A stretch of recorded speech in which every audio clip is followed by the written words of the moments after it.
Hi everybody, welcome back to my YouTube channel. A bitch is back talking about books. Pick up your drinks, we can drink together. We are going to be talking about Shatter Me. It is the first book to the Shatter Me series. I think the main series is 3 books long. I did have some videos of my thoughts of what I thought as I was reading it throughout, so I will be inserting those clips here. Tell me why I'm reading this. And even though it's so cringy, the writing is so cringy, it's like 2014 Tumblr poetry, Rupi Kaur poetry ass type writing. Tell me why the metaphors don't make sense. And I'm reading this and it's so cringy, but it's making me kick my feet up and scream. I don't know what is in this. The dialogue is crack, but I'm really liking it so far, and I love the mystery aspect of it. I'm on page 166. I'm conflicted because I was spoiled by TikTok. You know, everyone knows, oh my god, Aaron Warner this, Aaron Warner that, blah, blah, blah, blah, blah. I don't know who the fuck this guy is. I wasn't even supposed to know his first name yet, but I already know that Warner is supposed to be like the love interest. It's giving enemies to lovers so far. And I really feel the tension between Warner and Juliet. But tell me why I am so confused at how they're going to redeem Warner, because it's giving Beauty and the Beast, Stockholm Syndrome, like getting kidnapped and captured. And then, like, how is she going to fall for this guy? Straight up an asshole, but like, he's hot. But like, he's straight up an asshole. But I'm really rooting for Adam right now. I don't know. He seems sweet. And I'm like, they're not supposed to end up together, and it sucks that I was spoiled that way, but I like them both. Like, I really like Adam, and Warner is like Darkling vibes, like Alina and the Darkling. I'm like, ooh, you know, like enemies to lovers, and the tension there, and he's like, ooh. I like this book, but I just really had to get past the writing, because writing is not a big thing for me. Like, I really could care less about how a book is written. I am not a literature major. Like, I do not care. It doesn't distract me at all. But, like, some of the metaphors in this make absolutely zero sense. And I have to think about it. And I'm like, what are you talking about? Like, this makes absolutely no sense. And it's hilarious. Let me try to look for some. It's 110. Juliet, he doesn't move an inch. His gaze is fixed on me.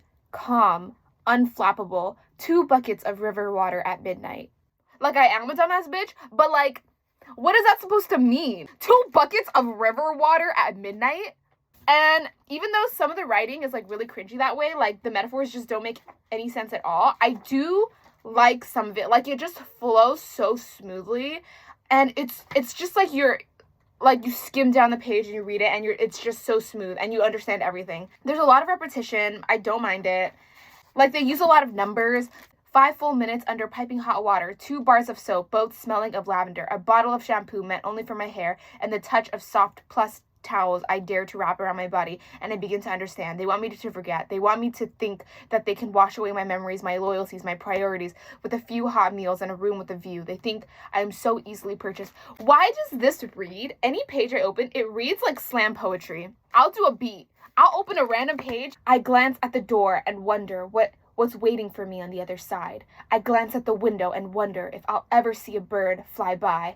I glance at the clock on the wall and wonder what it means to be living according to numbers again. I wonder what 6:30 in the morning means in this building. I decide to wash my face. The idea exhilarates me, and I'm a little ashamed. I open the door and catch Adam's reflection in the mirror. His fast hands pull his shirt down before I have a chance to latch on to details, but I saw enough to see what I couldn't see in the darkness. He's covered in bruises. My legs feel broken. I don't know how to help him. I wish I could help him. I'm sorry, he says quickly. I didn't know you were awake. He tugs on the bottom of his shirt like it's not long enough to pretend I'm blind. Why am I reading it like slam poetry? But it reads like that. This entire book reads like that. That was literally a random page I just opened up. I'm very interested in what the mystery aspect of it is. I feel like it has something to do with Warner's mom, because he was all like sensitive about the subject of his mom. I love you. He's looking into my eyes and looking at my mouth, and his voice is a husky whisper. Yeah, absolutely. Why didn't he say I love you too? I don't know, that's sus. But like, didn't he say I've loved you since blah blah blah blah blah since I was a kid? I don't know. I'm reading the novella, and it says, I lost her, she hates me, and I repulse her, and I might never see her again, and it is entirely my own doing. Y'all know how I feel about unrequited love! So yeah, as you can see from those clips, the writing is very much distinct. They were really trying. With those metaphors, but sometimes I was like, this literally makes absolutely no sense. 2012, 2014 Tumblr girl poetry-esque type writing, like super angsty, super like, ooh, in my feelings type of writing with all the repetition and the quote unquote the poetry. But honestly, after you get used to the writing and the repetition and all of that, I didn't hate it. And I feel like it was so easy to read because of that. It was a choice, and it was a bold choice to make. And I feel like it really, really works for this book. I feel like this book is super angsty. It's super in Juliet's feelings, the main girl. And I think it works. Yeah, it's not the best writing. It's sometimes distracting because you read these metaphors and you're like, what the fuck is she talking about? What the fuck is going on? Like, this literally makes absolutely no sense. I didn't mind it. I'm not picky when it comes to books, to be honest. Like, I'm not. As long as you have a good story, as long as it's intriguing to me, then I will stick with it. And I feel like the mystery in this was very intriguing. So, to get into what this book is about, so here is the synopsis of this book. It follows a girl named Juliet in an insane asylum for 3 years. She is, I believe, 17 years old. And she's been in this insane asylum for 3 years in complete isolation. And actually, her entire life, she's sort of been an outcast, has feelings of isolation, because the reason why she is in this asylum is people think she's dangerous. She has a power that when she makes skin-to-skin contact with anybody else, with another human being, that person experiences complete and utter agony and pain to the point where sometimes they can die. And this has been a thing that she has had to deal with her entire life. She's been bullied for it. She's had to be super careful to have people not touch her. But it's something that she also craves. She craves human connection and feeling because she's never had it her entire life. So we start off this book with Juliet and Juliet's mindset being kind of scattered. And that is why we get this weird writing. There's a lot of crossed off stuff, and it's done on purpose. I think it's in the beginning of the book. The strikers in the Shatter Me books are intentional. The writing in the series is erratic as its main character and serves as a visual representation of the chaos in Juliet's mind. So we start off in this insane asylum, and then all of a sudden she gets a cellmate. She gets a roommate, and we find out later this cellmate's name is Adam. She gets let out of the out of the asylum with Adam to go to the reestablishment, to this building where is like a main point in the reestablishment. So basically, I would say that this book is a dystopian fantasy because Juliet does have this sort of type of power. So that would be the fantasy aspect, but it gives very dystopian vibes. This world is a world where we can honestly probably see in the near future there has been a rebellion. Everything is super industrialized to the point where it's just concrete, cement buildings, cloudy gray skies, famine everywhere, just no food, everything is poisoned. There's just no resources anymore. It gives off very dystopian vibes, but it does have fantasy aspects. So we start off with this mystery of why does Juliet have these powers?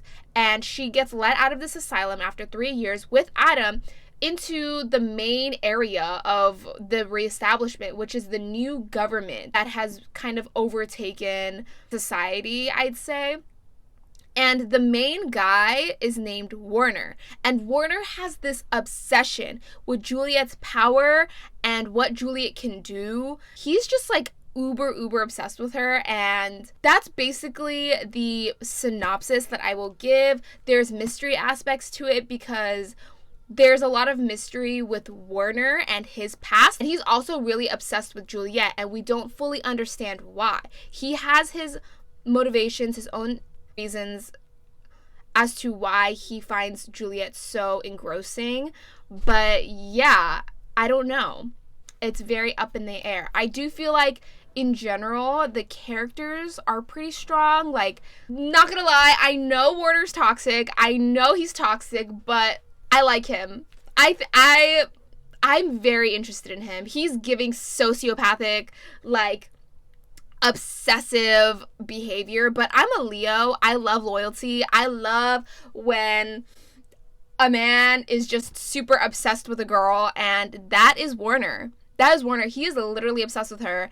And at the end of this book, we actually get Warner's novella. It's in his POV, and you understand why. And he's kind of right. Like, Juliet and Warner do have a lot in common, and they have shared a lot of experiences and childhood trauma and things like that. I was swooning over this man and his words, but he's so creepy. Like, he is so creepy, and he was very villainous. Like, I am very interested, because I did get spoiled on TikTok. I'm very interested to see how they're going to redeem him, because I feel like he would be, like, the main love interest, but I really do like Adam too. Like, I don't hate Adam. He's sweet enough.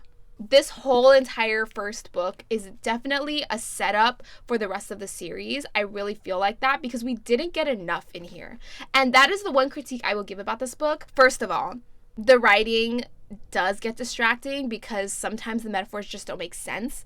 The world building is not all the way there. It's really hard to kind of visualize this society and this world, because they don't really give you that much details about, like, how this world works, or like what the reestablishment does. You know, the timeline between when society collapsed and when the establishment took over, the reestablishment took over, or whatever, you know? You just don't really get too much detail about how this world works. The thing is I do feel like the tension in this, like the romance aspect, I don't even know if it's romance. It's so toxic. But, like, tell me why I like it. Tell me why I don't hate it. Tell me why this is a love triangle, but I don't hate it. Because I feel like I know who she's going to end up with, because I was spoiled on TikTok. Like, it's going to be Warner. But I'm very interested. Like, I actually read this book so quick because I was so interested in the mystery aspect. But the thing is like, I don't even know. Like, I want to keep going because I don't know the answers to the mystery. I have so many unanswered questions. But I really did enjoy this book. It was so easy to read. It's just his words. Warner, his words, he says this on page 126. I know everything about you, love. I've wanted you for a very long time. I've waited for you to be ready. I'm not going to let you go so easily.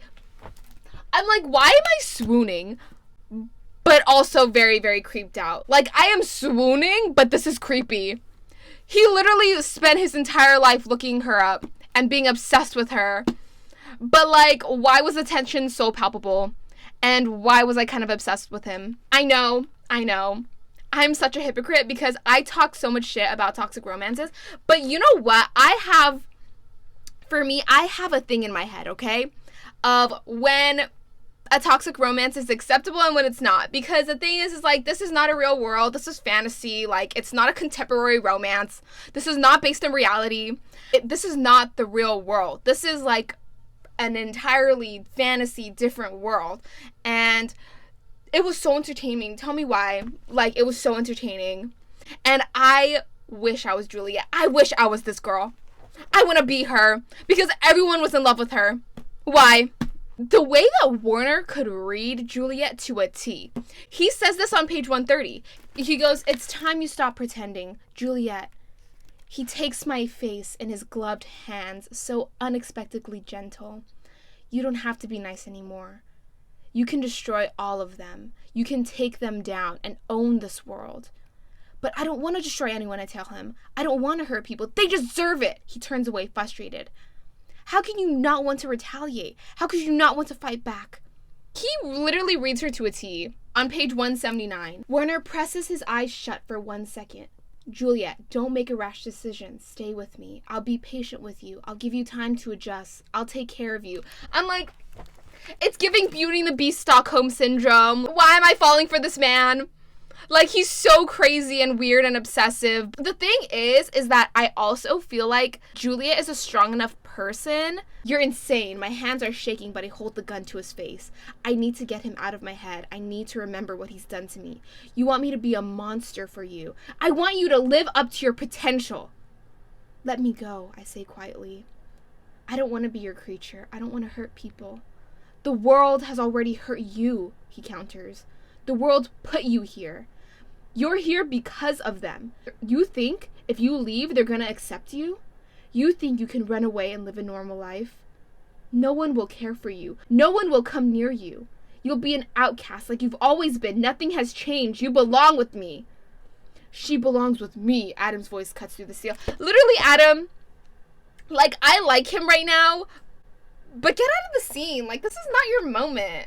Anyway, I was really conflicted reading this because I'm kind of obsessed with the story. I want to see where it goes.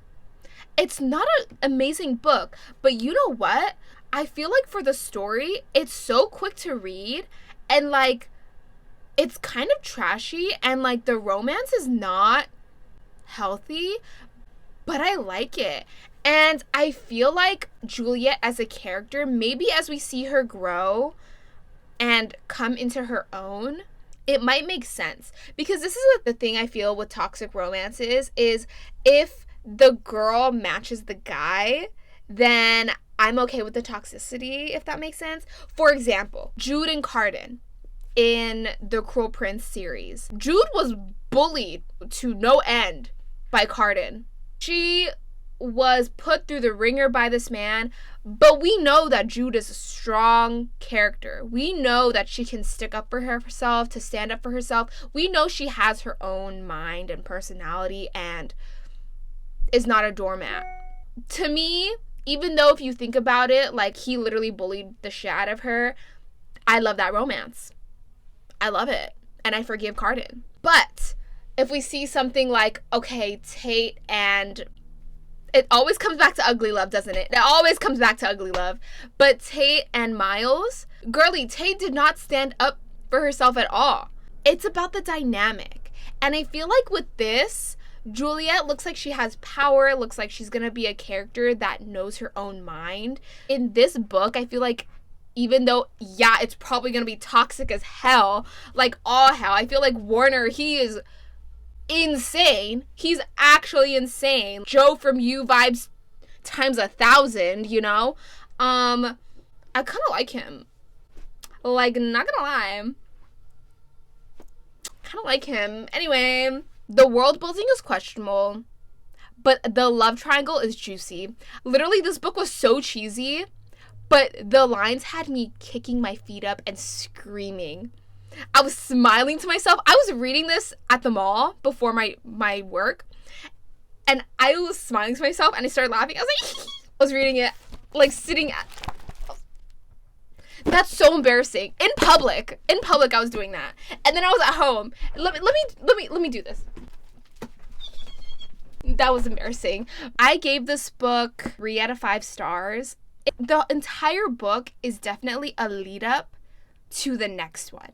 This series is so easy to read that you might as well just read it. You're in a reading slump, I feel like this would be a really good book, because reading slumps, I feel like you really need a book that is going to be super easy to read. It'll just get you right back into it. You no thoughts, head empty, just type of reading. And I really liked it. And I think that the mystery aspects, like with Juliet's power, with like this world and resistance and government things, it's very intriguing. It's intriguing, but also kind of generic. Like, okay, this world building, it's giving Divergent vibes. The powers, it's X-Men vibes. But I don't know. I think I'm staying with the series for the characters. I'm staying for the characters. I'm continuing for the characters because I actually really enjoy these characters. Yeah, there's my opinion. Very excited to see where it goes. And yeah, I already put on hold at the library the next book. So hopefully that should be coming in soon. And I'm really excited to read it.